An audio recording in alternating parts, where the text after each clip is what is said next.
औज़ुबिल्लाहि मिनश्शैतानिर्रजीम बिस्मिल्लाहिर्रहमानिर्रहीम अस्सलामु अलैकुम वरहमतुल्लाहि वबरकातुहू। सूरह नूर है मेरे सामने और सूरह नूर की आयत नंबर 4 है, पारा नंबर 18 है और रुकू नंबर 7 है। आयत नंबर 4 को हमने कल भी डिस्कस किया और डेफिनेटली वजाहत तलब थी, आधी रह गई। और वजाहत तलब भी उतनी ही मैं करती हूँ जितना कि मेरा अपना नॉलेज है। पे दर पे हादसात के बाद स्टडी करने के काबिल भी नहीं रही।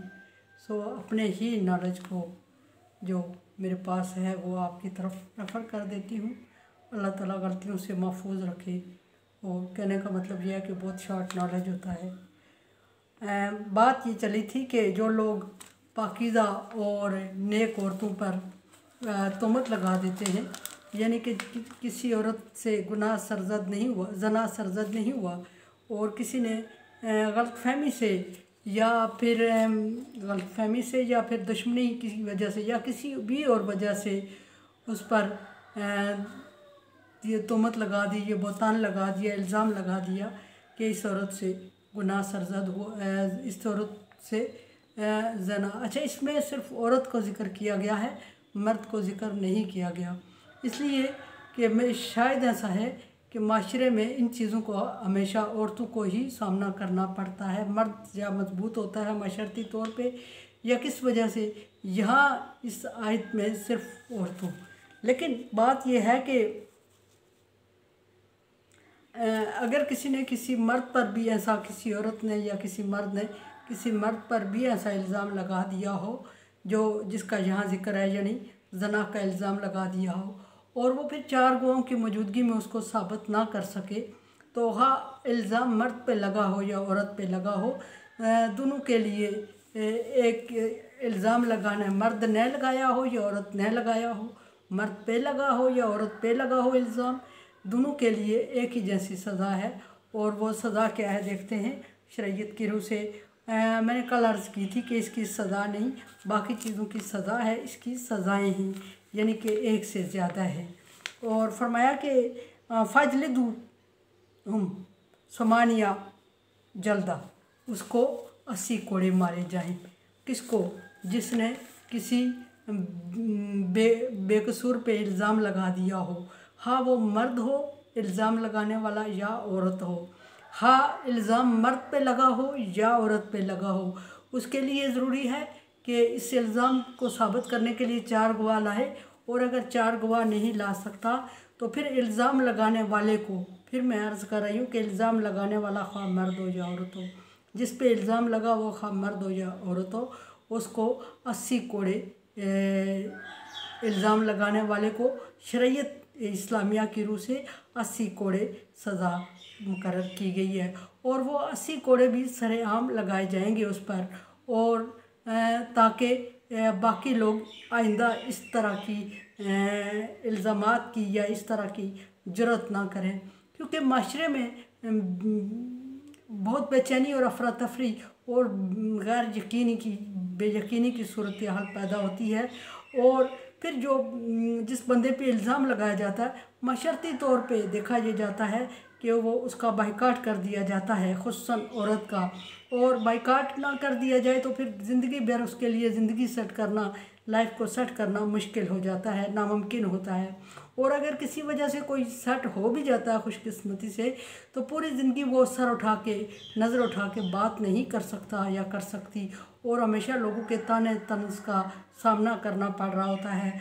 और वो लाख अपने आप को पाक दामन साबित करती रहे, फिर भी जब माशरे में कोई इस तरह का वाक़या होता है तो लोग उसको भी डिस्कस करते हैं, ना सिर्फ उस पर नज़र उठाते हैं बल्कि उसको डिस्कस भी करते हैं।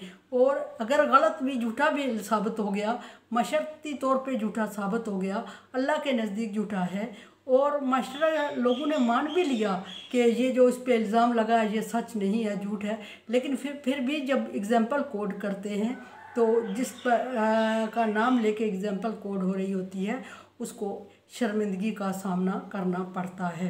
और शर्मिंदगी का सामना करना पड़ता है तो बहुत बेचारगी का वक्त होता है, बेबसी का वक्त होता है। तो वो देखें कि किसी एक की वजह से किसी दूसरे को उस शर्मिंदगी की, उस नदामत का, उस शर्मिंदगी का सामना करना पड़ रहा होता है जिसका वो कसूरवार नहीं होता, जिसका वो हकदार नहीं होता। और बात करने वाला या इल्ज़ाम लगाने वाला आराम से इल्ज़ाम लगा के साइड पे हो जाता है, उस पर कोई असर नहीं हो रहा होता।